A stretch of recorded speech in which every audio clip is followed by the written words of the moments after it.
Scott? Certainly. Franklin? Here. Gasker? Here. Gilbert? Here. King? Here. All Here. here. All right, we're all here.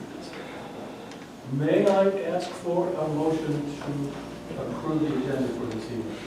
I have an addition to the agenda, which Okay. I'm going to suggest we do after the school district stuff. Maybe we should do it before, if we feel it's time. And it goes back to the role of the commission and what we should be Okay. looking at. So it's sort of old business, but it's sort of new. All right. There's a motion to amend the agenda and second will made. You making the motion? I'll make Okay. All those in favor, do we have to have a motion on the amended, or just on the amended agenda? Technically the amendment and not the agenda. Okay. All those in favor of the amendment that Jordan has made to tonight's agenda, please signify by saying aye. Aye. Any opposed? All right, then we'll move to the adoption of tonight's agenda. Is there such a motion? So moved by JJ. Is there a second? Second by Jordan. Any discussion? Any corrections to the minutes? Well, the vote for the agenda. Agenda, pardon me? So the school district did think it was 6:30. I'm So sorry. there's 3 more coming, so Okay. I just told them you might as well wait till 6:30. Okay, that's fine. Thank you very much. Yep. Can we have a vote on the approval of tonight's agenda then? All those in favor, please say so by saying aye. Any opposed? Right, now we'll move to the minutes. Are there any additions or deletions or corrections to the minutes as we have them before us? I move to approve. Move to approve. Is there a second? Second. Second by Word, by maybe too. Okay, all those in favor, please say so. Please signify by saying aye. Aye. We have a couple of people who I'm sure would like to address this, but I assume that you would like to wait until after the presentation. Am I right in that? I have nothing right for right now. so Okay, perhaps okay, that's fine. Then, old business on the role of the commission. Gordon, please. Well, I don't want to discuss the action that's already been taken on the crime-free housing issue. But it seems like that would be something that would be within our purview of advising the council, and we weren't brought into it. So and we discussed how we would get issues to come before us. So I guess I'd like to You'd like look to, at that further. would you like to ask the city manager or the mayor why? Sure. Real quickly, because so we spent a fair amount of time looking over the crime-free lease, or which is our model lease, and This commission. yes, Yes, we did. and that was in 2021 in particular. So that didn't change. There were some, not in substance. There was some wordsmithing, because a number of people who got involved in the conversation at the council level hadn't spent the time that you had on it. Sort of wanted to know a little bit more about both the affirmative defense that the landlord would have if they're actually doing something to prevent a crime from happening in a particular apartment, say. And that was discovered in the process of the investigation after an unlawful activity occurred. So there's a little bit of that, very little. The substance of it was all the same. The rights of the tenants were under that lease were not changed at all. So the focus was on what's the landlord's responsibility and what would be the penalty if they were not going to live up to that responsibility. That was the focus. So it was a piece of it. It was obviously a piece that invited a larger audience because there are 1,200 people who rent property in our community, according to data that we have, more or less. So it was a wider discussion in that sense, and we were talking about their property. So they were most engaged in the conversation. That was it. I mean, we didn't throw away all that work. In fact, it was a good part of it. And there really was never, and Mary, correct me if I'm wrong, but there really was no debate about whether we should look at the reciprocal responsibilities of tenants and landlords and crime-free lease. So what was the controversy? Well, stiffer penalties. Yeah. It got everybody's attention on the property owner side. Much stiffer penalties. That was the overwhelming amount of reach out that we had, was from the property owners. And Bill and I met individually and together with multiple landlords, large and small. I fielded multiple calls and just, people coming by and asking questions. We also attended multiple DARA meetings, so this is the Calvary Renters Association, that field their questions, whether it was at multiple meetings we had those conversations with them, but it was really the landlords concerned about how this was going to affect them, what came down. Wasn't there advocacy on the part of renters? The Their National advocacy was on the part of themselves, that they wanted to know when. No, he's talking about the Realtors Association, right? No, No? Oh. no, the tenants. Was there any involvement with the tenants? There was no. No, I thought I saw someone else. Association in town. We've had over the past, but there isn't one existing right now. There was a Realtor Association that showed up and had some concerns because they hadn't read the kind of knee-jerk reaction to some portions of the proposed crime-free provisions that have further study revealed that no, as a matter of fact, their concern was that people who would be victims of unlawful activity at an apartment. They're at a party, they're just there, or they see something and they call it in, are they going to be liable for doing the right thing? No, probably not, but it was a careless reading that led people to jump. We're unfortunately in our public discourse that happens a lot. But it took a lot to explain, a number of meetings to kind of pull it back again. Let's look at the lane after lane. We did that. Took our time and went through it. Okay. So that's what. Let me ask you, at what point, since we have a minute, at what point do suburban estates, suburban apartments, become part of the police department's responsibility as opposed to the county sheriff and so forth? Well, they would have to be, well, Are they being incorporated in the city? Or?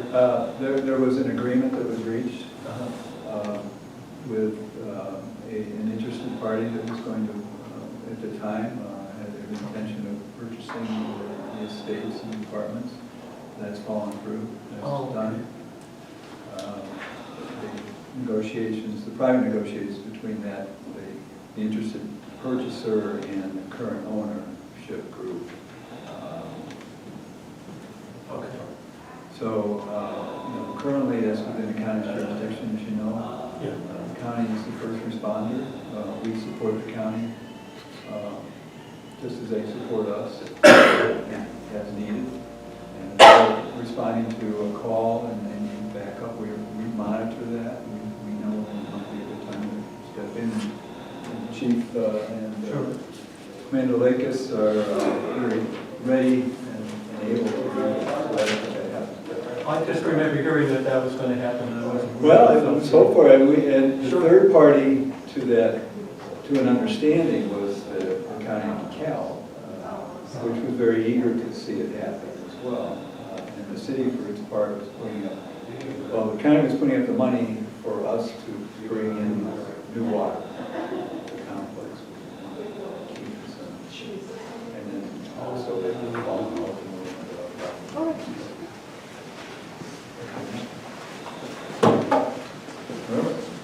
I apologize for any confusion I may have caused. Thank you very, very much. That's my bad. How are you? All right, how are you? Wonderful, thank you. I think our school representatives have a meeting to go to tonight, so I think it's important. Okay, Is that true? Not tonight, I think Oh. we're okay. Oh, you're okay. okay. Just for you. Oh, thank you very much. Tonight, we're only doing one this month, I think it was. Oh, it got changed. We usually have a board meeting and then this. Would you like them up here, Joe? Oh, yeah, by all means, sure. And Commander, if you'd like to join us too, you're welcome to. I'd like to just add to the point that Norton raised. I think, and maybe, it's my error for not following along. When we have worked on something as a commission, it would be nice if we got a heads up that this was going to be discussed. Because we went through a lot of work. I mean, I think it was us that said, hey, what about, so we were trying to figure it out, and we were like, well, let's bring in Darryl, right? Let's bring in all of the guys that we brought in. So that started here. It didn't start with the council. No offense to the council, Yeah, I mean, I yeah, think I we should have. I just think it's collegial, it's polite. It is, but we weren't impolite here, Lisa, just to let you know. What you worked on was the lease provisions. What the landlords were most concerned about was other ordinances having to deal with penalties for unlawful activity. And that isn't what you discussed here. I was through all your discussions, that wasn't what you discussed. But that's what promoted a lot of the conversation. You can go back through the council agendas and you can read those agendas if you like. But believe me, Well, let me just clarify, perhaps it wasn't, we could go back and forth about whether it's, I guess, polite or collegial. But I do think it would be, collegial and polite because it is a topic broadly that we talked about. So certainly we have some interest in that as a commission to ask us whether or not we might be interested in attending. I'll say part of that's my fault. We're moving fast on a lot of things, but I mean, this was in the paper, I can't even tell you how many times. It was in multiple council meetings. Right? And we had it was out in the public. Well, I being take discussed. responsibility for not always reading the paper, I got a job. And we put it on social media, I mean, we put it Yeah. everywhere. So it was more, and since it was centered on the landlords, is what we were talking about, and modifying the ordinance accordingly. Right. The HRC wasn't in my mind at that point for any of the reasons Bill just specified. Yeah, no, I understand.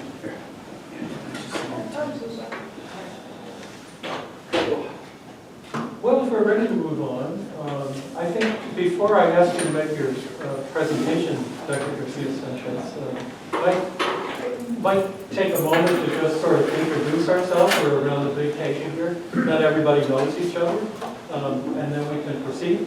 I'm Joe Gassiger, and I'm the Chair of the Human Relations Commission at this time. Andre Val.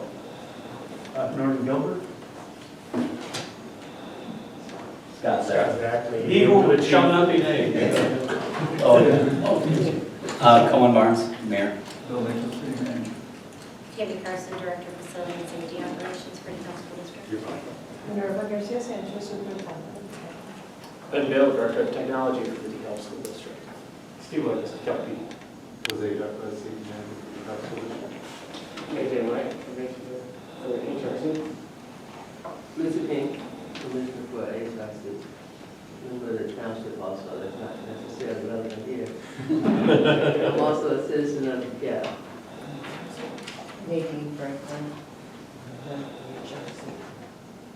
Well, I understand that, I didn't realize when we tried to schedule this meeting that this would be so timely.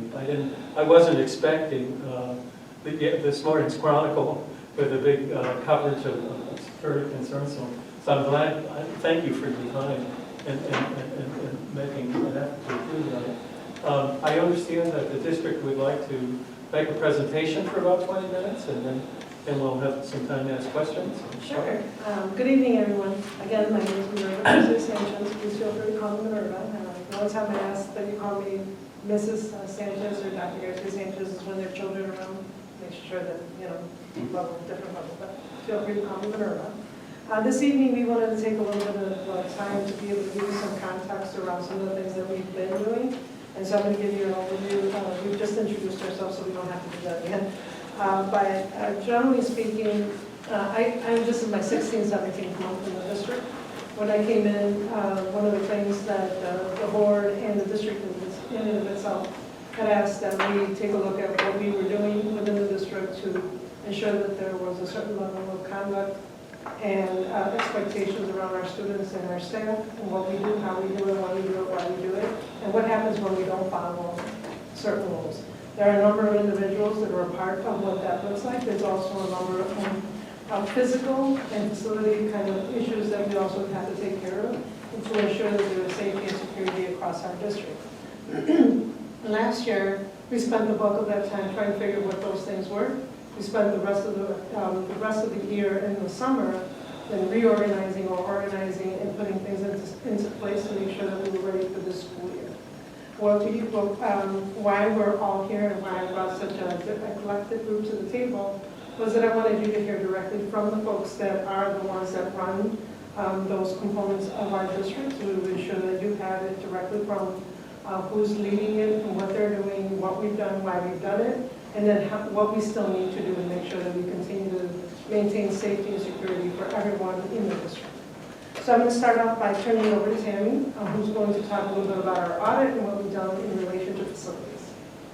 Oh, I'm sorry, before she starts, I've actually sent around a copy of the last, actually there was an article this morning that I didn't make a copy of, but this is another one that's directly related with the SROs. The one from this morning is actually related to the security assistance that we'll also be talking about during this presentation.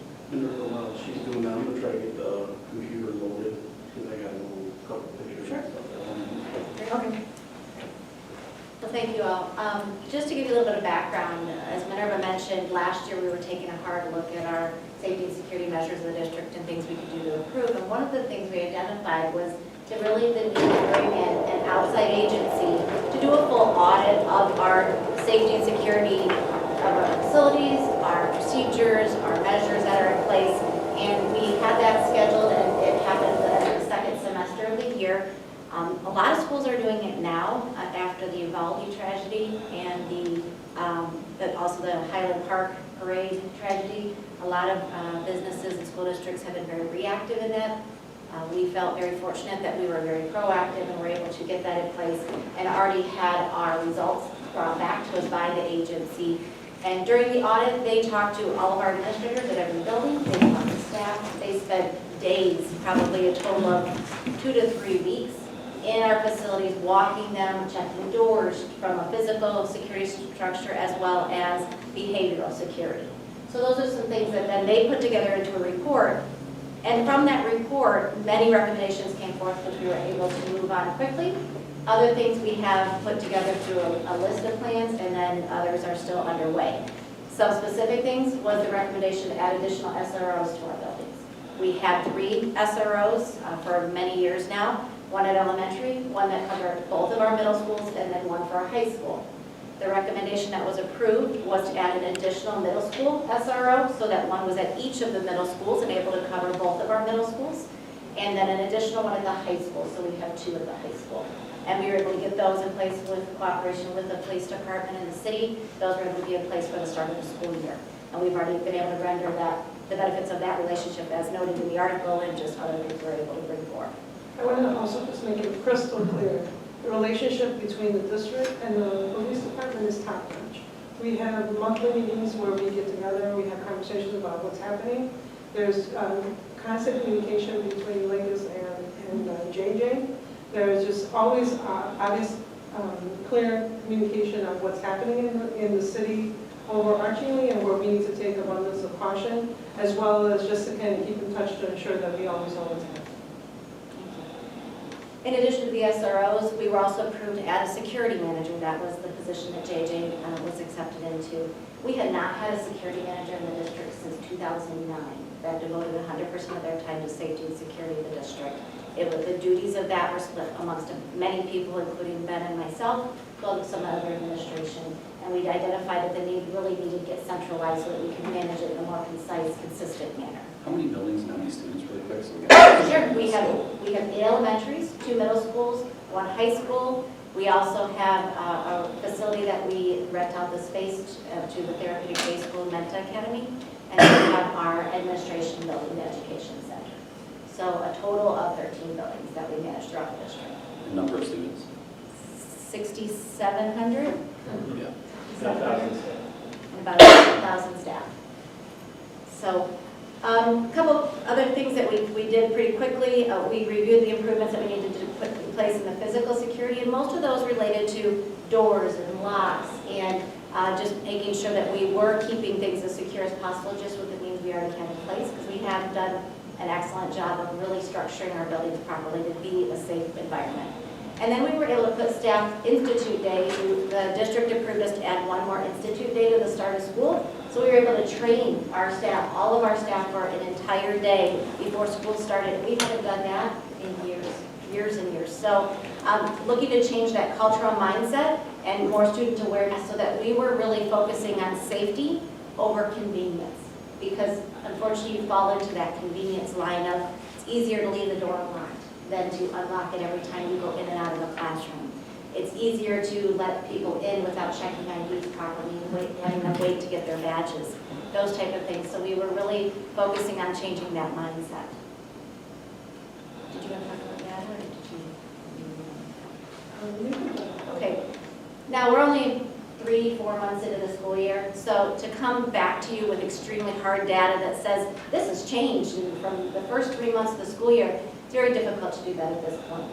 We are collecting it. We will be bringing it forth to the board and any other individual that would be asking for it. So in the month of January, we're going to be doing the middle of the year state of the district. And during that time is when we take our time being able to provide that data, not only to the board, but obviously to whoever listens to the board meetings. During that time, we will talk about how the culture has changed and shifted, what that means for the code of conduct, and any consequences students have incurred since that time. Generally speaking, without numbers, we have seen a decline between 25 and 30% approximately of discipline issues, a decrease. So that in and of itself is very helpful for what it is. And then in addition to that, we've also seen an increase in students who participating in different types of activities that will keep them outside of getting involved into the consequences that, for instance, they might opt to go to counseling or social service supports and social work instead of serving an in-school suspension. That helps because then they actually place what the issue is outside and get counseling for it so that they don't do it again versus just sitting in a room doing homework and then contemplating that I did it, what am I going to do next, right? So I just wanted to throw that in there just kind of as a teaser for what's going to be coming up in January. As a district, we've implemented or accepted the program called Safe to Help Illinois. It is a tip line, self-help line created by the state of Illinois. It accepts tips on others. If you know an issue's happening, you can make an anonymous tip there. But also, if you're looking for help, if you're depressed, having family issues, you can call. It creates an anonymous clearinghouse so that when it comes back out to the help that is going to be given to it's geared towards juveniles, but it can be for anybody. That it truly is anonymous. They can't find out who sent the tip. We've had 1 week of push, getting the word out there, contests, stuff like that. It's continuously advertised within the school district, and in the spring we're planning on doing it again just to get the word out there so the students have some place to go if they feel like they can't go to some sort of help in person at school. Some of the facility improvements we've done, I've named a few, but we have repaired and replaced locking mechanisms and added them throughout.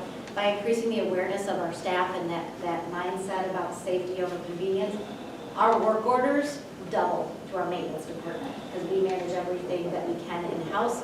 So we are still working through those, and those could be locking mechanisms, additional swipe card access so that we can track what doors are being accessed with our cards.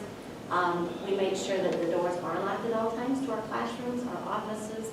We're looking at devices to be able to do that in our common spaces that really require free access but still need a level of security that needs to be there. We've added radios throughout the district, abundance of radios to make sure that our staff, and these are all things that have come from recommendations from the audit, to make sure specific staff have that communication tool at their fingertips, whether they're outside of the playground, they are in a classroom with a child that may have additional needs, and the response time is critical. So we've been able to do that. And then just again, we've increased some of the expectations we put forth in regards to the staff that do work outside and are doing monitoring of before and after school or playground monitoring. So you don't see people all clustered together, talking about what they did over the weekend. Instead, they're in key places around with vests and radios, and they are ready to respond, and their eyes are on various parts of the playground instead of just, focused on one area. So I'll turn the next over to Ben to talk about the digital side. So as we transition into what Ben is just about to talk about, is that usually what we see are the things that are obvious, right? If there's a fight, if there is an issue, those kind of things that we see that are outright that happen in public. But there's a lot of things that happen at home. There's a lot of things that happen in the other hours that people aren't always watching. But I'm here to tell you that if it's at the technology, we're watching it. So then I'm going to transition over to Ben to talk about what that means for our students and for our staff in general, and then how others play a role in supporting our families. Sure. So we've talked a lot about the physical perimeter and securing that, but the digital perimeter is just as important for our district. So we've implemented many, class-leading, industry standard-based security applications and appliances to not only secure just the general digital perimeter of the district, but also student data privacy, staff privacy, things like that. We've also implemented things called cloud access security brokers. So not to get too technical on everybody, but long story short, what it does is if a student is sort of self-blogging to themselves or writing in a document about self-harm or something substantive, this picks it up and it alerts the people directly tied to that student. So your building administrators, including our SROs, and sort of ties in the correct people to be able to handle whatever that emergency may or may not be, because some of these emergencies come in weird hours. So we already have systems in place to alert people in various ways when there is something substantive that needs to happen from a student perspective. And oftentimes this allows us to be able to sort of head off a situation before it's exacerbated. So it's very student-centered. It's tied to the social emotional pieces and parts with student learning, as well as MTSS, which are all parts of our strategic plan as we move forward on that as well. But the SROs are very much key to this because they create relationships with the students within the district, and students feel safe talking to many of our SROs. So based on those relationships, plus some of the prior knowledge that our building administrators have about certain situations that are occurring in the home, this kind of creates a whole picture for us. So we're able to assist our students as quickly as possible if they're in a crisis. Can I ask you a quick question? Sure. Because this is going to be probably a lot, and I don't want it to not have a question. You talked about the students and the blogging. Is that on campus and off? And is that on any platform? And how does that Sure. So it's on campus and off, utilizing our devices or utilizing their district account on another device.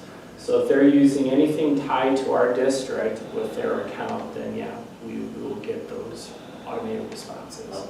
If the student is in crisis, it's not just, collecting everything. Like it's very specific in terms of how heightened the crisis might be, and then who is tied in specifically to be alerted to that specific crisis or incident. May I ask, depending on age, excuse me, do the students or the parents receive any, did they sign anything that Yep. this is going to be monitored, they receive their devices? So we have an acceptable use policy that is very much tied into registration at the start of the school year. It's also part of the student handbook, and it's also part of the one-to-one agreement. So they're all pointing at each other through 3 different means. And it's also And the code of conduct as well. and Yeah. it's also attached to every single email that every single student has. So there's no possible way that they missed it unless they just plain wanted to miss it. Okay, thank you. And I think one of the definite important pieces that Bob touched upon is not only are we aware, we become aware, we're able to do something, regardless of the hour of day and night of the week, we are able to reach out to the family and check in on those individuals that are in crisis. And that really is supported by the SROs. And that helps because they have the relationships, right? That they feel that an SRO does feel like they can go up to a house and knock on the door and ask, or give a phone call, or whatever it needs, or whatever they need to make sure to ensure that the student is safe and that the family is aware of what is occurring, so to be able to support the student, right? Our human resource, and thank you, and our human resources, even though facilities, the building, all of these pieces make sure that the system and structures are working in the way that they need to, but our human resource really is, the key to making sure that everything works well. We have to have the good people in the right places, doing the right things, and that we all have to be, following along to the same process and procedure. So putting those into place really we took the time to be able to do that in collaboration with the individuals that we're about to talk about. So for instance, if I turn it over to JJ, he's going to talk to you about what we currently see and what we need. I'm leaving the SROs to the end because they're going to be our big bang, and apparently it's got a powerful questions. And so I can't, but I think what is important is that, the SROs and the police department are part of our partnership, right? So they alone don't stand, in the district, but working together and collaboratively to make sure that everybody feels mentally and physically safe while they are in the building and doing the work for the district. So, in having said that, we've recognized that we have some gaps. So JJ is going to talk a little bit about the gaps and how he wants to mitigate what that might look like over the course of the next couple of months the next couple of weeks while we ask for additional support from them. So quickly, just go over a few things that we've done, and I'm going to come full circle with why I'm telling you. Some of the things we've done to make the school buildings a little safer when it comes down to the students and the staff is identification of the students and staff. They have their IDs out with badges when it comes to secondary schools, or with their IDs and their lanyards, Same thing with the staff. Backpacks are not allowed within the school once they get into school. They put them in their locker, they're supposed to stay there. Cell phones they can't have a cell phone outside the locker in the middle schools, and they can't have it out in class or in the high schools. We've trained our security staff on, we're getting our security staff trained on conflict de-escalation, so that we're not dealing with when we deal with the students, we're not elevating the problem, making it worse. I bring all that up because that's what our security staff is designed to do, is to work with the students on school-based issues. We have a great relationship with the SROs. As the chief mentioned at one of the board presentations, the SROs are police in the schools, not police of the schools. The relationship we have, I have a great relationship with Commander Lakis. Got each other's cell phones, we know how to get a hold of each other if necessary. We talk way more than a monthly basis on things.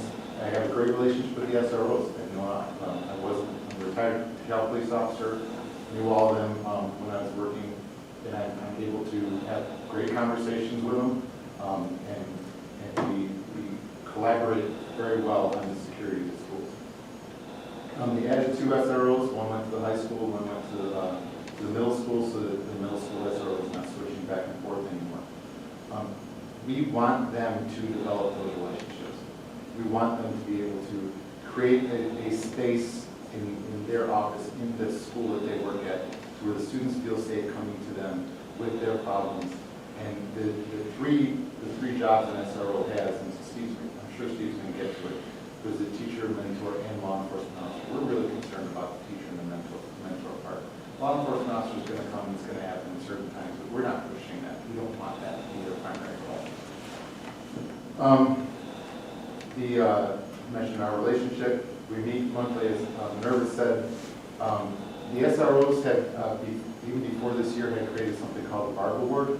They look for influential students and staff that have done great things for the district, and they present the award. The student or the staff member gets to meet with the officers, and they give them that opportunity to shine.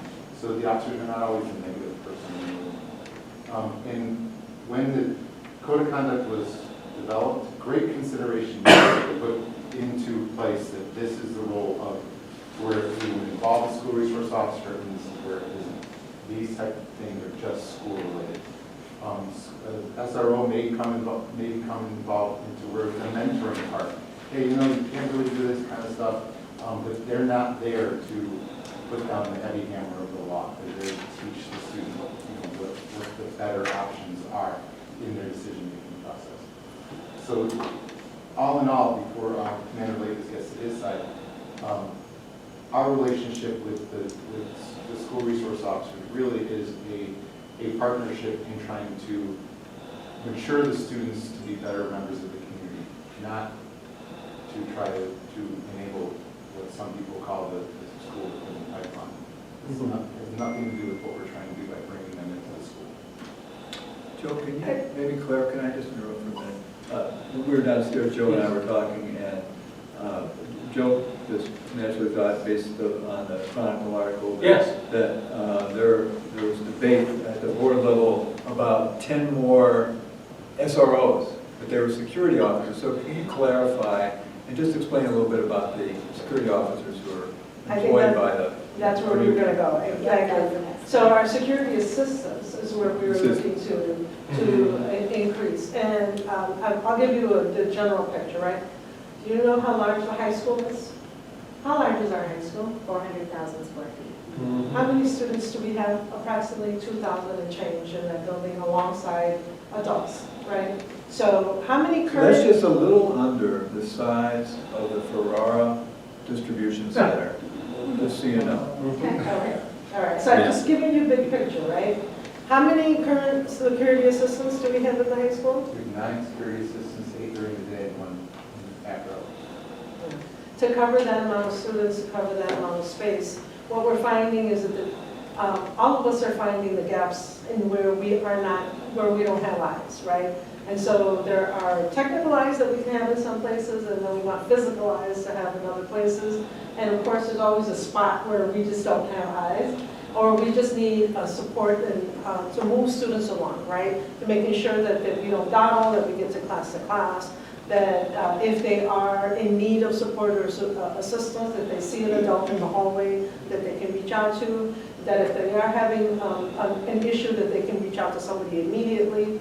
And so to be able to find somebody in the hallway outside of the teacher, once they get into the classroom, then we still have a lot of moving parts, people coming in, they're late, they're tardies, all kinds of things. We just want to make sure that we clear the hallways a lot easier and that we mitigate things that can occur. So I know JJ was very adamant about adding quite a bit of the little number. I think that we're going to have to think about, just as Jeremy Olson had requested us to do, is some of how we start a little bit on the shorter end of the stick and see how we can build up depending on how things work. Human resource is always going to be the most important to us, because it's a person that a child can see, a student can see, they can talk to, and they can make connections to.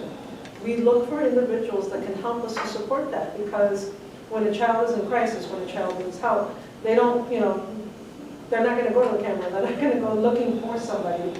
We need to be able to find them in the moment, because in that moment we can be proactive and keep them from doing something, or something happening, right? We want to be in that moment.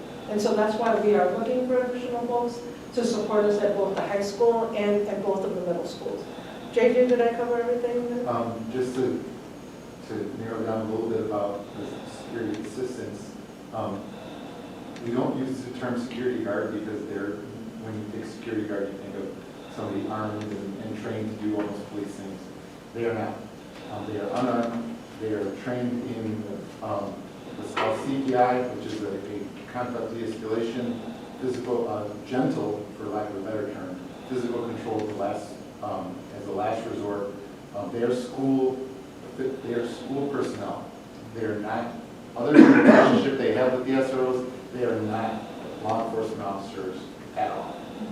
They enforce the school rules and they help when necessary if something elevates to a point where a police officer is involved because it's a criminal event. So we're curtailing that, right? We're not looking at, we're making sure that anything that we can be proactive against, we are doing, right? So, there was a lot of talk about all these vaping things that were occurring in the school, in the bathrooms. But we've been doing a lot of checks, a lot of other things, and we're not finding quite as much as what we used to. Yes, is it occurring? Yes. Are we finding out about it? Of course. Are we taking care of it? Are we mitigating? Absolutely, right? Students will continue to do what they think that they can do. All of us, we were all children and I think they made songs off of smoking in the boys' room. I mean, we test the waters. Oh, yeah, That's what yeah, we do. We test the waters, right? I mean, as adults, we test the waters as well. We want to see how much we can get from what we can get. I understand that. Psychologically, we all do that. And I think what's important for us is to understand is that we understand that and we need to be able to get in front of it so that it doesn't get them into trouble, keeps them away from it, and keeps them into what they're supposed to be doing. Folks like that we're talking about, again, are not meant to be officers or, security guards. They're intended to be assistants, safety assistants, right? Security assistants. And so that they are intended just to be that and nothing else. If I may, or Minerva or JJ, either one. I assume your answer is going to be yes, but it's been very frustrating, I know, for people in our school system to try and recruit more minority teachers, more teachers that look like the complexion, the composition of the schools themselves, of the students. And so I assume that when you're recruiting these security assistants, that you're also looking at diversity as well. Absolutely. Absolutely. Just for nothing other than the goal is to create those relationships. Yeah. And the shortcut to create relationships is that they don't have to break through preconceived notions, and to have somebody who looks like them, comes from the same background, is so much easier. So then, of course, we want to move into, I think the initial request was to talk about how it's going with our SROs, Yes. right? And so when I first got here, a little bit over a year and a half ago in July, I had the pleasure of meeting Allie, Danielle, and Chris, right? So the thing is like, these are individuals that at that point I had no idea who they were, but thank you for being here. Thank you, sorry. Thank you for your service. And they are very personable individuals, right? They went out to my, with the ice cream social, I had Chief with you, and here we went into ice cream social. We have Friendsgiving, we have all these activities, and they're very involved in being there. The students see them, families see them, they're making connections. It's like kind of like the office of money. Can they be the hammer? Absolutely they can be the hammer. And I think in the background, it's important for people to know that that's what they're there for, that they could do that if absolutely needed in that crunch time.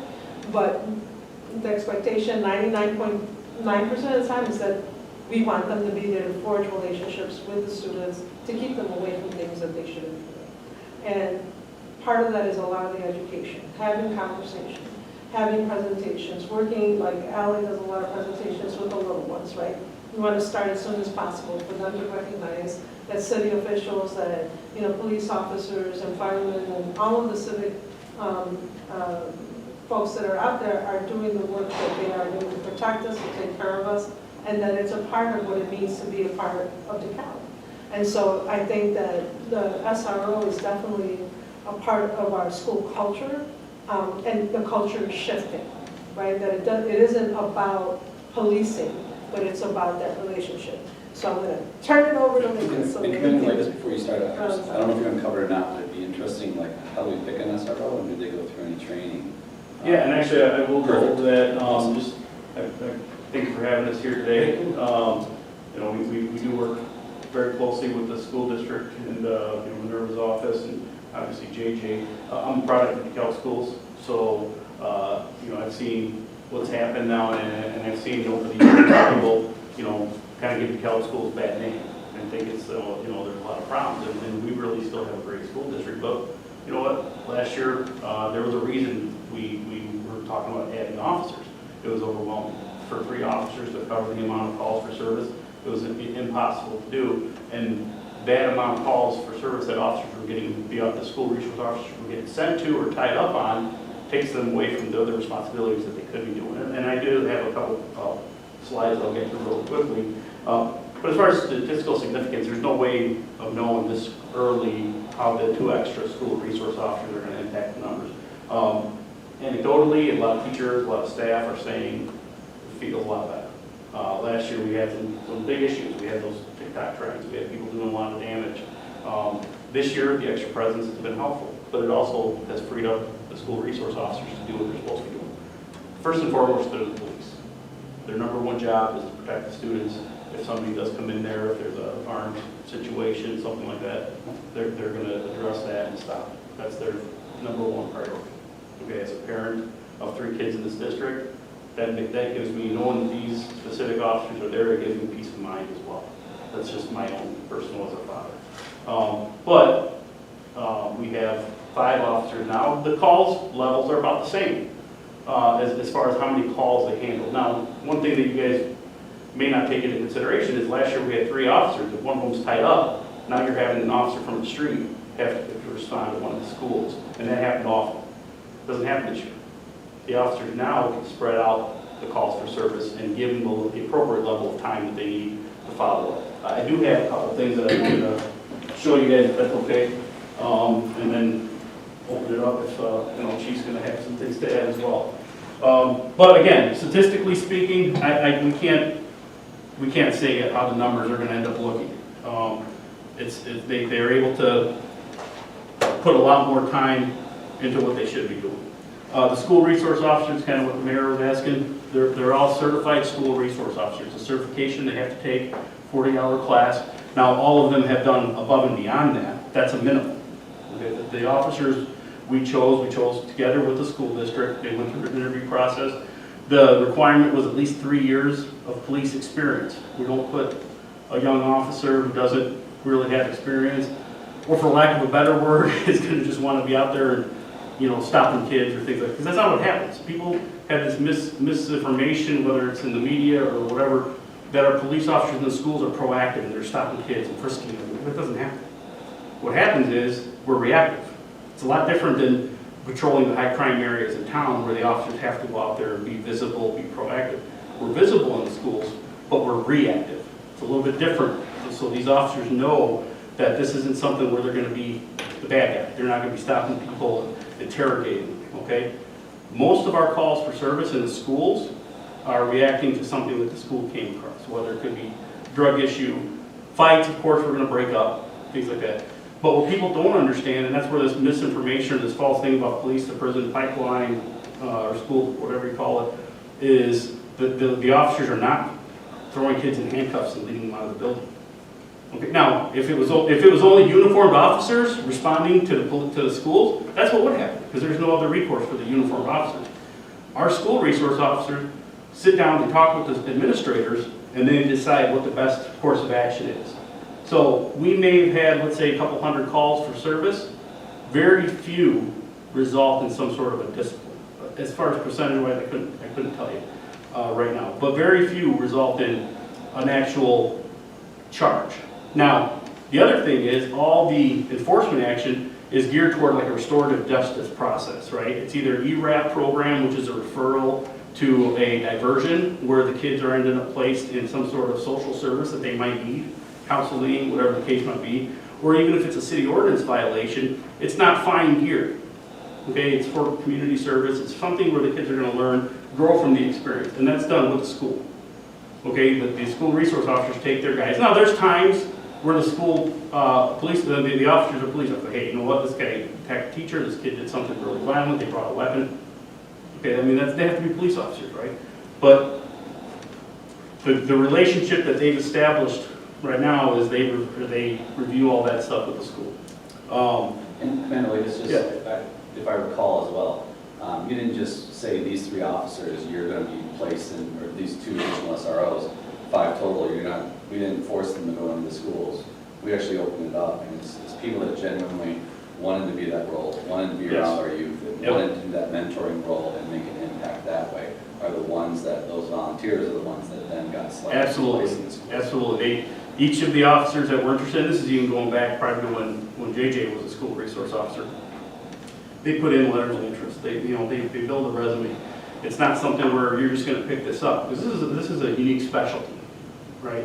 This isn't something where, most arrests is going to be who you pick. This is something where you got to have people skills and be somebody who can relate to kids, relate to the parents, relate to the teachers, because it is a trifecta of things. You're not just dealing with children, you're dealing with parents, which that's a problem sometimes too, and they got to be able to handle that situation, and then of course dealing with the school. But the officers that did put in had that unique background. They all had to explain why they wanted it. Minerva was in the interviews, screened everybody to make sure that it'd be a good fit too, because the team has to work well together. They're also crisis intervention team certified. Okay, because the schools aren't just belonging in the silo, right? Just because a child might have a meltdown at school doesn't mean it's only going to stop at school. It's going to bleed over to the bus stop. It could be at home. It could be a lot of other factors where we need to communicate with each other, which is another huge, valuable thing that the tool that the school resource officers have, that they know what's going on the streets, and then they can also, let the school know how it's going to affect in school the next day or things like that. There also are ALICE trainers. ALICE is Alert, Lockdown, Information, Counter, and Escape, which is basically the run, hide, fight. They do the training for the schools, not just for our schools. They'll also do it for Menta, they'll do it for the St. Mary's. They also offer it for other places that do want assistance, and there's oftentimes businesses. They're rapid response instructors. God forbid a gunman shows up. One of our chiefs is a school is an instructor on that, and then they help teach other officers on what to do in those circumstances. That's Officer Desberger, I think. Yes, his stage name is now Cheese, because everybody knows him as Cheese. He's a superhero. And then there are community relations teams officers. Everybody who's in our schools is part of our community relations teams as well. And the reason for that is really important. Now, one of the things, the fact that we have these extra officers right now, it frees us up to do more things. Okay, so it's kind of like officers that are doing good work get more responsibilities. Before, a lot of our investigators or detectives would handle a lot of these child abuse, sex allegation cases, things like that, neglect cases, that would go to detectives. Our school resource officers can help on that now. They do a lot of the investigations. They do the victim-sensitive interviews at the Child Advocacy Center. There's a forensic interviewer, but they're the ones that do that. They also work with the families to get them through that process. It's a lot more convenient for the families and the school and DCFS to have one point of contact usually, instead of, you might get one of 65 different officers responding. The other thing that freed us up to do is they follow up on long-term or habitual missing juvenile cases. Cases that kids aren't coming home. The juvenile officers, or the school resource officers, are also juvenile officers, so they follow up on those missing juvenile cases, and to date have been very successful in getting kids to either turn in, get friends to tell us where they're at, things like that. So those are all things that they do in addition to their school duties. I don't mean to interrupt. No, that's fine. When you speak about missing juveniles, are you also including in that kids that are couch surfing? Kids that are, staying at somebody else's house and they had a fight? If they're not home and they've been reported missing, I'm considering them all. Okay. So anybody who's, either it's a voluntary runaway, we don't have any, like I said, abduction cases. Yeah. So it's usually voluntary. Usually it's minors requiring some sort of authoritative intervention that, they need some help. But those are the ones that, having that unique relationships, because they see them at school all the time, that they really are able to help out more. Again, it could be an officer on the street dealing with it, they'll do a great job too, but this is a little bit different service. Community relations. We do a lot of community relations. Just Sunday, we took between about 150 kids shopping at Target. Now, there was about 75 of them that were sponsored, or at least they were, I guess, nominated, thank you, by the school, and then we chose their siblings to come along as well. Each of the children got a $100 gift certificate, or a gift card, we took them shopping, and then the families got to go pick their own gift as well with their gift cards. It's a cool event that you guys do. Amazing, and that is very humbling. You see a lot of the officers will bring their kids, so then they can see, hey, these are some of the things that make our job worthwhile. Okay, that's Heroes and Helpers. Now we had National Night Out, which is it's a community relations program. We do that at Walmart now. There's Camp Power, which is a camp in the University Village complex every summer. Camp on a Rooftop is a fundraiser for Special Olympics. Wildly successful. The officers get up on the roof at Dunkin' Donuts. Last night we had our Toys for Tots basketball game where we played the teachers that they cheated. I'm just calling it like I see it. But then they also do other food drives, clothing drives, things like that where they raise money for, could be the Park Food Mart, could be for something else. And then there's other events like Spooktacular where they get downtown, they get the kids to participate in things downtown, and then Santa comes to town. And again, I'm going to go through some of these pictures quickly, but this is Cop on a Rooftop. I mean, they're up on the roof. I wouldn't do that. She was brave enough to go up there. That's Officer Allie on the right. She's a celebrity with the kids now at the schools. And they go up there, and I think that's Hoey, one of our other school resource officers, and Allison on the right, on the left. This is Heroes and Helpers from the other day. Now, I included a couple pictures, but I mean, I'm a hard-nosed, I've been a hard-nosed cop. I mean, some of you know me, 25 years. And you see that some of these reactions that these kids have when they see Officer Allie, when they see Officer Cheese, when they see Officer Gordon, unbelievable. I mean, these are genuine, like, happy expressions that if it was just us responding to a crisis at their house, they can't establish those relationships. I mean, this is a big deal for these kids to have that connection. And I mean, just the couple pictures, there's a couple different families that came and they saw Allie and knew her from one of the schools. Unbelievable, and that was, like I said, just on Sunday at Target. We do a lot of tours. We set up tours of the police department, give some kids a chance to interact one-on-one with officers. They usually will get a little talk from the chief at the end and jump on them or wrestle with them a little bit. But what a way to show the kids how we do our stuff every day. They come into our office, we show them what we do, and it's kids from all walks of life. It's not just Boy Scouts or something like that. You know, it could be anybody. And then if anybody knows groups that want to come, let me know. And then just in general, I mean, these are Spooktaculars on the top left. That's one of the kid visits. They took the kids to the park. That's another school that they visited. This is Friendsgiving. It's Thanksgiving where students at the high school invited us to come. You know, it's like, if they didn't like the SRO, they wouldn't be sitting down having meals with us. And they did a fantastic job. The cooking they did, unbelievable how great it was. And then we mentioned the presentations, Officer Allie, the SROs, they do presentations where they do officer safety stuff or you know, safety things, awareness things for children, all that kind of stuff. And in the end, that's our school resource officer team. Great group. They're all veterans, like I said, but they have a passion for this job and for this specific position. It's amazing the work they do.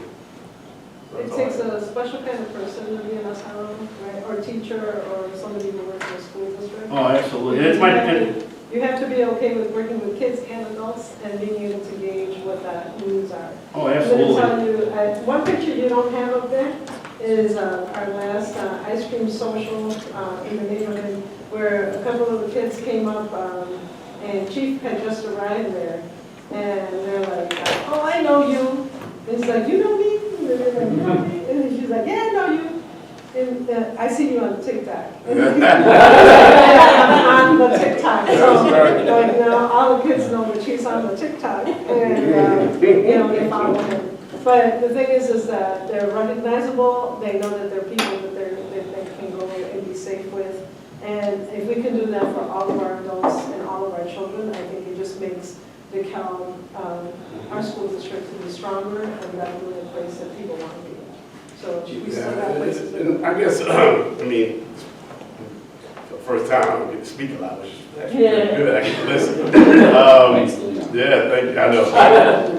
So, you know, I mean, everything that everyone has said has been on point. I think one of the biggest things that when you see all those pictures and all these different events is that children have rote memory. They get to realize after so many repetitions of seeing someone in a certain environment with a certain demeanor, they start to believe that.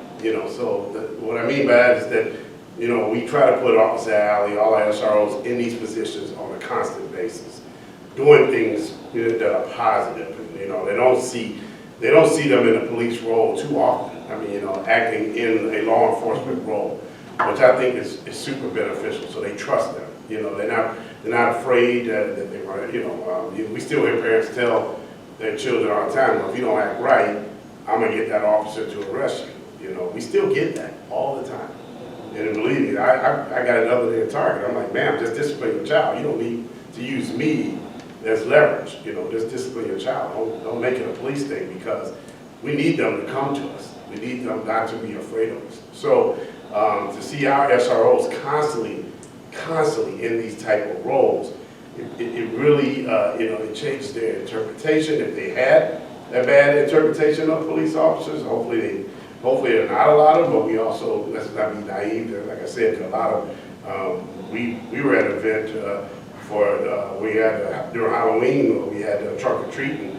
And one lady said, I tried to offer some candy to a young man, and she said, no, we don't take anything from the police. So I know it's still out there. So that's why I say the more we do these type of engagements, they're fun for us, but they're even more fun for the children. And it's going to be super beneficial. To talk about the selection process just a little bit more, all 5 of these officers put in for these positions because they have the heart that it takes to spend time and groom children. These officers are life coaches. That's their main job. I mean, yes, they're law enforcement officers, like Commander Laker said. That, yes, we understand that. We knew that going in, they're police officers. If the time comes for them to act to protect everyone in that building, that's what they're going to do. They're going to flip a switch, and it's going to totally change for them. And that's how it should be. But any other time, they are life coaches. They're in there to help mold children, along with, of course, with the school staff, school teachers, and that's what they are trained to do. They have accepted that. When I look at, Danielle, Officer Soros just had a baby, but Officer Remnants they all have children already, but they have enough love to even give more to children that are not theirs. So I think that's something important. When I think about the SROs, I just said this the other day on the radio station, that is something to say. Some people can't give love beyond their own personal children. They don't want to have anything to do with any other children other than their own. But these SROs, the 5 that we have, all willing to do this. All willing to take away time from their families to be at the school, be after hours, and spending time with the children. And we picked them specifically for these positions. I got people downstairs, they all have a heart of gold, don't get me wrong. Because a lot of times at night, the officers that are responding to a lot of the difficult situations at night are not SROs, but they all still have that heart, But they're not invested to the point that these 5 officers are. They're out there doing a job, and they understand that. But at the end of the day, the good thing about it is that because the rest of the officers in this building have that same heart, they're just passing it on. They'll call these officers in the morning, just so you know, last night we had to respond to this address. There's a young girl there. Probably need some help. I'm just going to give you her name, and you can find her in the morning or during the day during school. So there's the pass on from the officers at night who are not as trained in this role. They pass it on to the officers who actually are. And I think that's an important part of it as well. So I'm excited about everything that they're doing. I've spoken to several teachers just in conversation, and like Steve said, they said it feels a lot different, Chief. And although, you know, we can look at numbers all day long, but perception a lot of times could be the reality. And I think that's the key, is that they feel better, they feel safe, they feel like there's more engagement, because we added 2 officers who came in like gangbusters. I mean, like I said, Officer Dinsberger is like, even Allie's getting a little bit of jealousy in her. She's like, well, wait a minute, what happened to me? I used to be the one, now he's taking over. So, and that's a really competition that I actually enjoy to hear, you know, and you know, and I mean, we're going to continue to do this. This is the right thing to do for the city of DeKalb, for the school district. There are other school districts around the country that are, that are really struggling. I mean, they have guns in and out of their buildings all the time. And thank God we don't have that here in the city of DeKalb. But we're going to continue to do, but if we don't do exactly what we're doing now, it could easily happen to us. We can't be naive to think that it couldn't. So we're going to keep doing it. And like Minerva said, our relationship from the city to the school district, I mean, the mayor, myself, city manager, we have met with the school district on numerous occasions because we all saw a need for change and to be nimble, and you know, and it was okay. We had to really roll up our sleeves and take some punches because we need to do better, and we did. And this is the product of it. So, but thank you for the time to speak. I have one quick question. Is there any kind of an assessment from the students? Do they ever get to, you know, and I don't mean, you know, they fill in the block, the circle. Sure. There's a, you know, maybe a conversation, hey, how's it going? Any highs, any lows, any compliments, any? So there's a few ways that that's happening, you know. So number one, there are surveys that kids take, right, at the high school and the middle school. But most of the time, it's really going to be a temperature gauge by adults in the building, just what's happening when you're walking. I walk the buildings all the time, so you know, if you're interested in walking a building with me, when they're happy to have you walk with me, you can talk to the kids yourself. Individuals like not just the teachers, but the deans, the counselors, the teachers themselves that are working with the kids, the ones that are working during lunch, like they're volunteering during lunch and recess depending, they're out there and they're hearing what the kids are saying, right? Just in between that, you know, so how's it feeling, what does it look like? There's a lot more happiness, a lot more smile, a lot more childlike behavior, where before it wasn't so much childlike behavior. And so things are changing, you could feel it in the air. You know, one of the things that you can tell about a school is when you walk in, does it feel like a school, like that whole climate and the culture component of it? You don't have to wait to hear it, but you can see it, you can smell it, you can feel that. Definite shifts in our schools recently, right? I think that when the children fill out the 5 essentials, you'll get to hear some more of that. There was a survey that was completed by HumanX on behalf of the district. They really went out to the adults in the district, but a lot of it had to say, centered around some of the things that students were feeling, right? Based on if they were classroom teachers.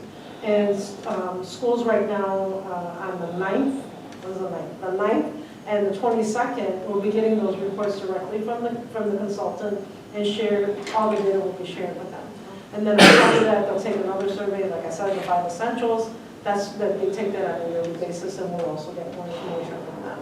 And at the high school level, we have a board member, a student board member, who is also starting an advisory committee for the superintendent in the building.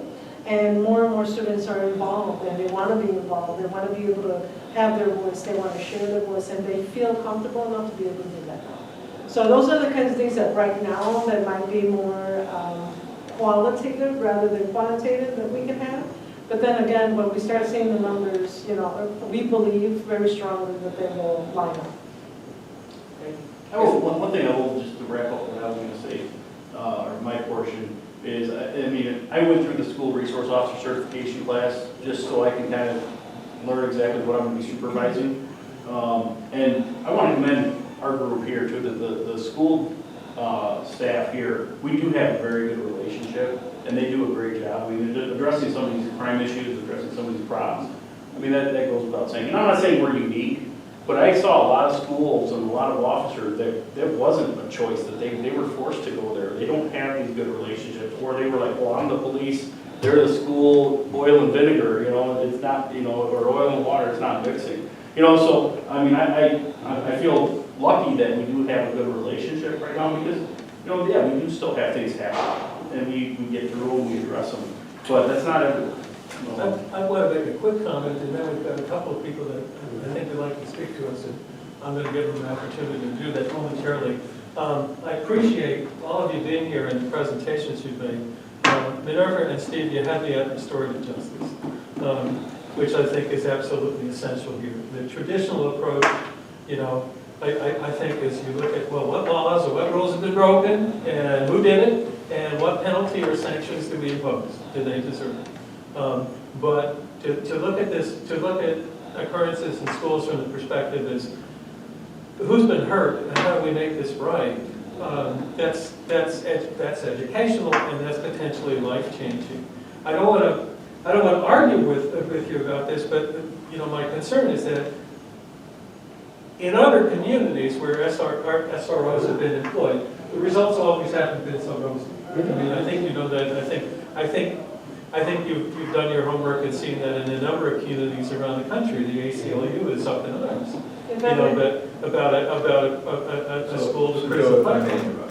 Yes. Here's the key here. Yes. What we're trying to do as administration, these people who are here tonight, Yes. taking up their time to address Yes. this commission. We're not other communities. And so often, people generalize on the basis of their prior experience and say, you can't be trusted. We're trying to break down those barriers that we didn't create here in these last years. Maybe in the past, but this is the present, and we're looking forward to the future. And we're working every day, all year round. I So, believe that. So whenever, and we're very transparent about this. That's why we're here tonight. We didn't write a memo to you and say, oh, that's not true. No, we're all here, and everybody's taking the time to do this. So please take that to heart. Well, let me say, not just Joe, I think we all do, and let me be clear, because I've heard it more than once. I don't think that you were invited here because we think somehow that there's a prison pipeline happening in the schools. It was brought to our attention that students are getting tickets, and that this is a national norm, and that paying for tickets is a challenge, and the tickets are given to brown and black students in mass or in large. And so I don't want you to be on the defensive. We don't think, as a commission, that this is a prison, a pipeline experience. We don't think that. Do you think they're writing tickets overwhelmingly towards I don't know. What I know is that was brought to our attention, and that was brought to our attention, I think, based on some national data and maybe some local data, and I think the people that brought that information are here. Yeah. But I don't want the district nor the police to believe that the HRC believes that they are somehow a part of the prison pipeline, because that's not at all. Thank you. That's not at all our position. That is great clarification, because when you read the minutes of the HRC, and then the fact that we are here in mass at this point, 7:30 at night, to respond to this, I would have assumed that was the impression of the Well, that's why I wanted to clarify, why- because I keep hearing prison pipeline, and I'm thinking, why do they keep saying that? But I think that plays in, I think that plays into what Bill's saying. In so many ways, we are not other communities, and time again, that opinion or the national news gets brought into the conversation in various commissions, council meetings, school district, and in so many ways, it's not true. We are trying to be our own community. We are trying to work together. We are trying to be transparent. And you're seeing that, I think, tonight. I hope everyone walks away with, wow, what's happening at the school district is pretty amazing. It sounds great. I just want to be clear Yep. that we didn't walk in the door with that on our mind. Okay. So don't worry. Don't walk away going, oh, I guess we got them. We weren't thinking that to begin with. And let me just say this, Joe and Lisa, so you guys know, as law enforcement, we talk to Minerva about this, a lot of situations we push, they handle administratively. We tell them, use your discretion, we don't want to be involved with the majority of this, we hope not to be. Right. So we gave them, they have so much administrative power to handle some of these situations. They don't even need to come, it's not even a law enforcement consideration, I guess. So we're doing everything we can to avoid exactly what you're talking about. The odds of you seeing some student walk out of there in cuffs is super slim. It'd have to be something super serious for that to happen. I mean, a major offense, a crime that would have caused some injury to someone, or a violent crime with a firearm. So that is not happening here in the city of DeKalb. And even the citations, I think Steve mentioned it earlier, for the people who actually may deserve one, that disposition is community service. I mean, we're not even, we're not attaching fines to this. We're trying to actually just get compliance and actually educate, like you were saying, how we can be better, how can the family get better? And, a lot of times that's, it goes to basically what I was saying earlier about, a lot of times we don't know what's happening overnight. Students are, are coming and they say, well, we're trying to figure out why a student is acting out in class.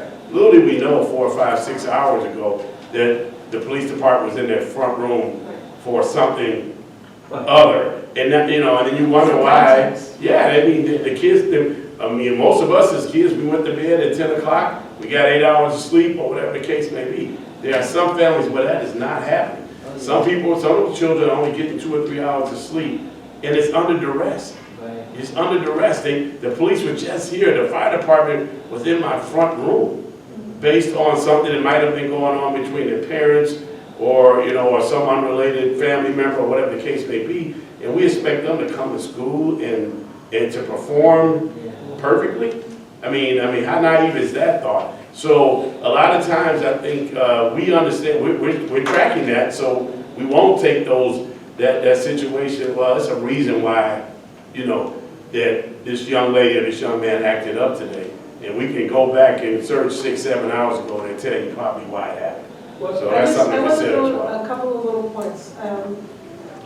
I'm not from DeKalb, but every child that I have in this district belongs to me and is me. I am these children. If you would have known me growing up, you'd be like, yeah, okay, right? Yeah, my parents still can't believe I am a superintendent, okay? But here's what I'm going to say about that, and I kid around it, it's not about that. It's just that I know what it feels like. My parents knew. My parents went through the same, a lot of the things that our parents go through. There's a lot of things that are very similar for us to grow up. I've learned the lessons that I don't want our families to go through, right? And so me coming here, part of it is always like, it's not just about somebody's getting in trouble. I want to know why. What happened? If he's acting up, it's not just that he decided to act up today. Something happened. Figure that out first, and then we figure out what we need to do next. What can we do to support that child to make sure that they get out of whatever that is? How do we help them if they're thinking about considering something? Why are they thinking about that? How do we help them, right? So this isn't about like, let's just get them in trouble. Let's catch them up and get them in trouble. It has nothing to do with that. The goal here is to be proactive, to mitigate before it even happens, so that it isn't a problem, right? But before we can do that, we have to lay out our systems, our structures, make sure people know it. And people struggle. The district struggled. I got a lot of faith, a lot of people talk about me, and they say all kinds of things about me, and I'm like, that's okay. The proof's in the pudding. I'm going to show you numbers, you're going to see what's happening. If you have somebody to come after me, fine, come after me. But if you don't see me respond, it's because I'm saying, just wait, it's going to happen, it's going to show its face, right? My kids, our kids, right, are going to show. We're seeing something different. The reason that we're seeing something different is that people are starting to get accustomed to what the new way is going to be.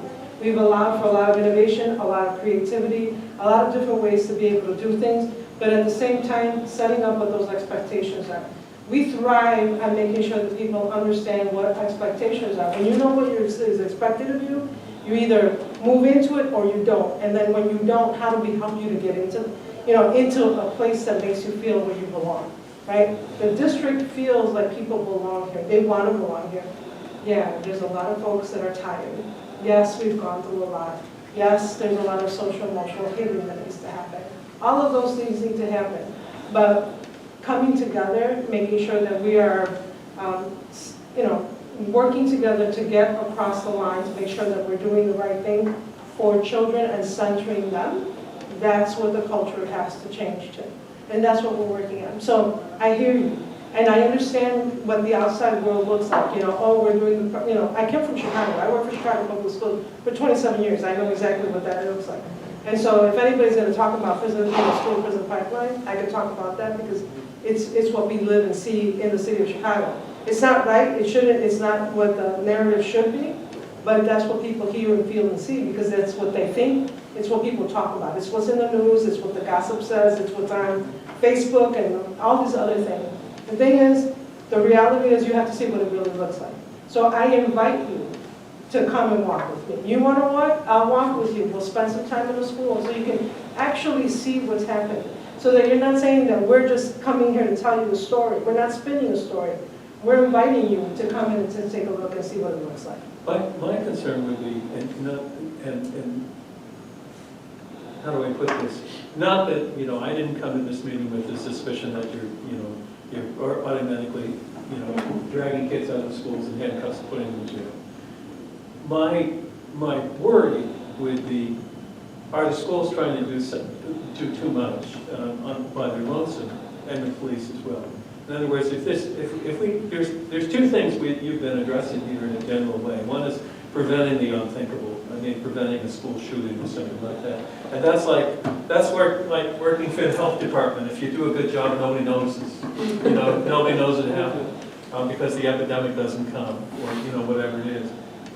The other is, if kids are beating each other up in the lunchroom and so forth and so on, and you've answered this question, so you don't have to address this, but that's not a school problem necessarily. That's a community problem that flares up in schools.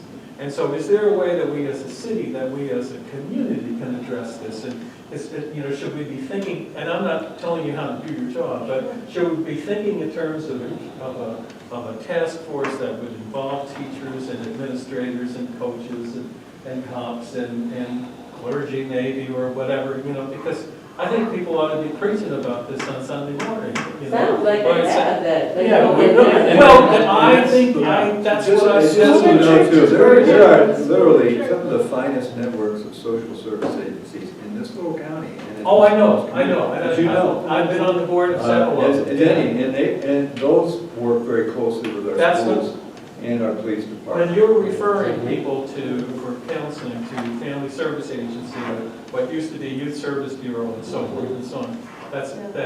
But Joe, you're right. You are exactly right about, for us to heal the child, we got to heal the family first. Yes. So to your point, if we don't work on, the origin of the problem, it's just going to constantly repeat itself. We could we could fix this child or do everything we can to fix the child in school. Eventually, he's got to go back home. And that person is the person who feeds them, clothes them, and gives them shelter. So if there's a problem there, we need to get to that as well. And so we got to heal the family, in order to heal that child, because everything, that's my point about police officers being in their front room at 2 a.m. As soon as we can stop that from happening, whoever that young child is going to sleep the 8 hours. They're going to get up like most of us did and go to school and be happier, not get into conflicts, not have fights. So to your point, Joe, you're 100% right. It is important. We have to heal the family as well. So we just can't forget about that, because otherwise we will be spinning our wheels and going in a circle. I totally agree. I haven't been on this commission for some time, and my buddy down there is pretty good.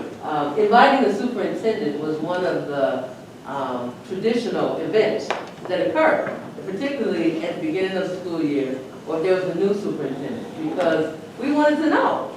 There also used to be a contest that was sponsored by the HRC in the schools.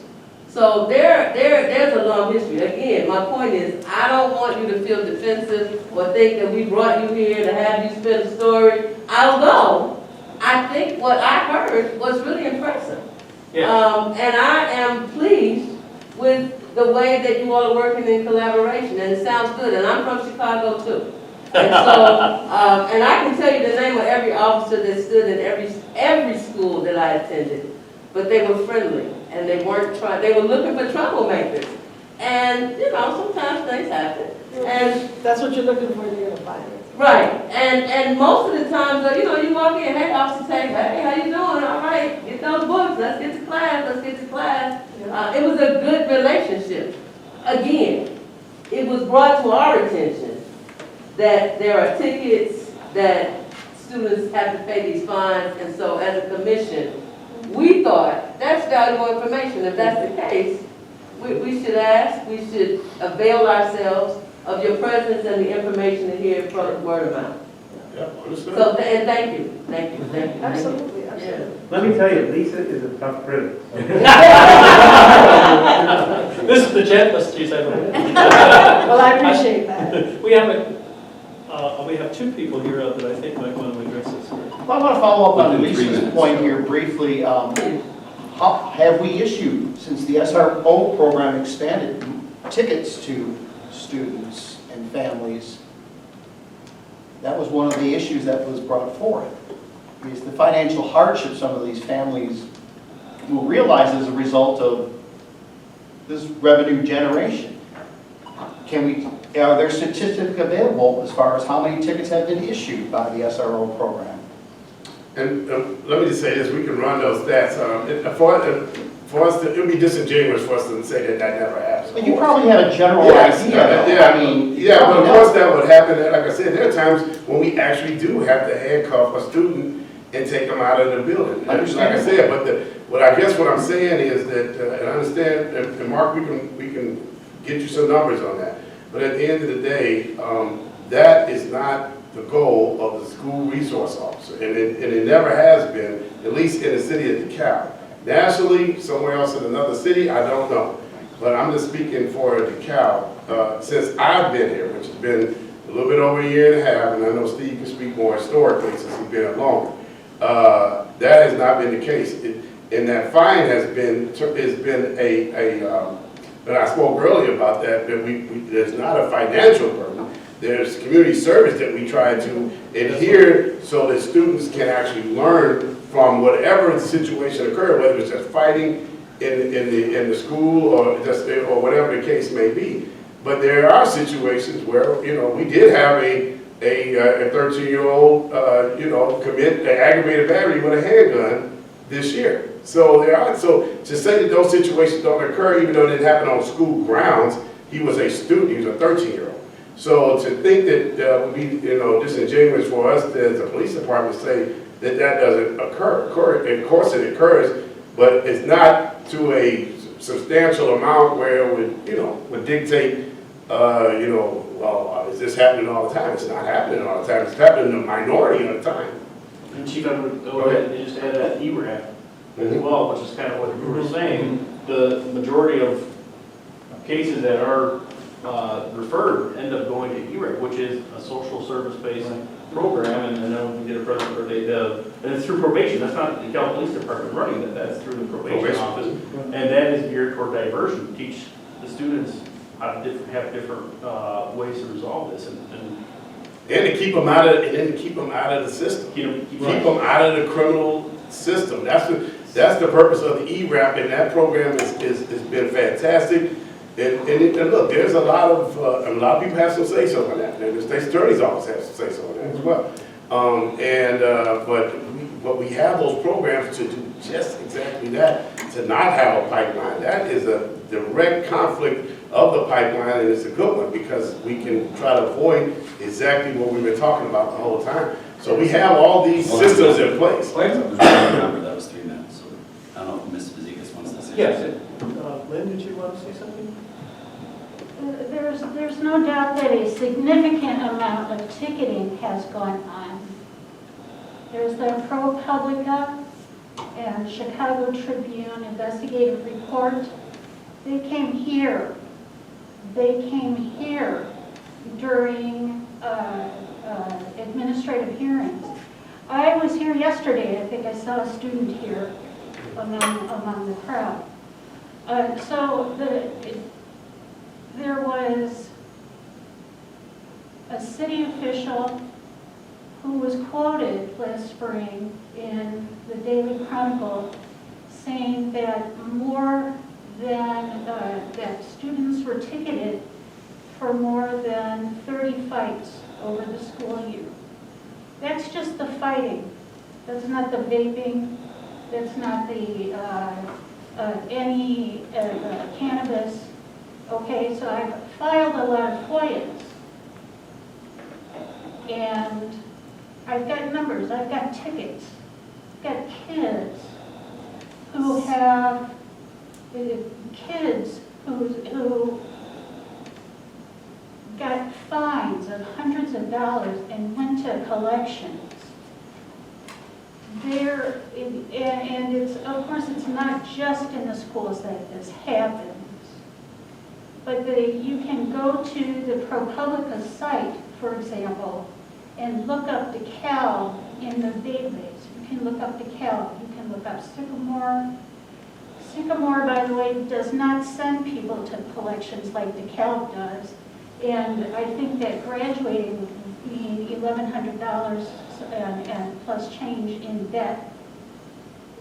But so right now I'm reacting to the gaslighting basically. You can't tell me that you haven't been citing kids in schools because this has been documented.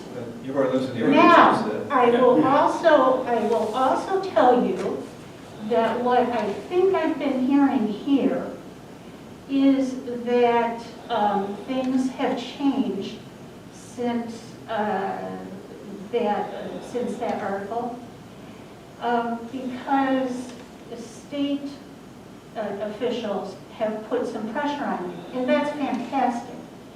I would say that the one thing that I have not heard here or in the agreement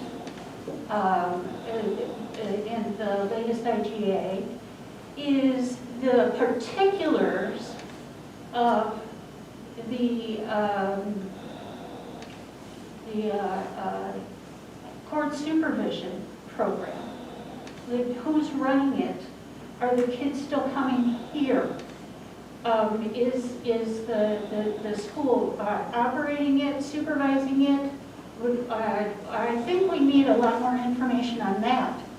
And because, especially since we do have the fines, and we have had the collections, and sometimes these things happen after community service has been tried. I've got the data in my home. I've got it on my laptop. These things have been happening. You can't say that they haven't. Thank you. I am very... And in no way, shape, or form did they say that hasn't happened.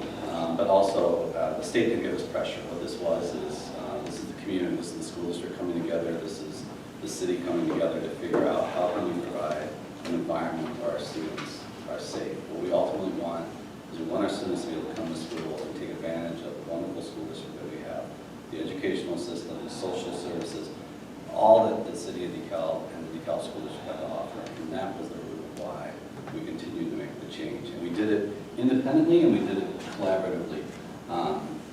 Everything you've heard here tonight is exactly how this has transpired. It wasn't we were pressured or threatened by a higher government entity to make it happen. It's called a bunch of concerned citizens getting together, working together for the greater good of our children. So, and with respect to just everyone's time here as well. Yeah. I would just ask, would anyone else on the commission, would you have any questions or comments that you'd like to ask? I mean, seeing as how I was in charge of the rec for a good 4 years, I just want to, commend you guys on that, because I think it's a phenomenal program. It is. I was in charge of it. I ran it for 4 years, and I was over it for really 2. So keep up the good work. I've done everything, man. Mr. Chairman, I'm curious, Andre, you've been on this commission now a little while, but still not as long as probably anybody else in the commission. I was with JJ. What are your thoughts? I think it all makes sense. I don't read much on the prison pipeline, so as far as here or anywhere else, I don't have an opinion on that.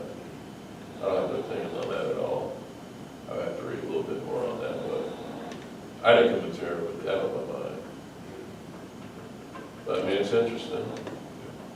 I think the depth of your commitment, the degree of your collaboration, the compassion for at-risk kids, the approach that you're taking to try to heal children and prevent them from getting into further trouble is just commendable. I'm very moved by it. I'm very grateful for the work that you do, and I want to thank you for coming here. It's our pleasure. Thank you so much. Thank you. And I'd love to take that walk with you sometime. Anytime.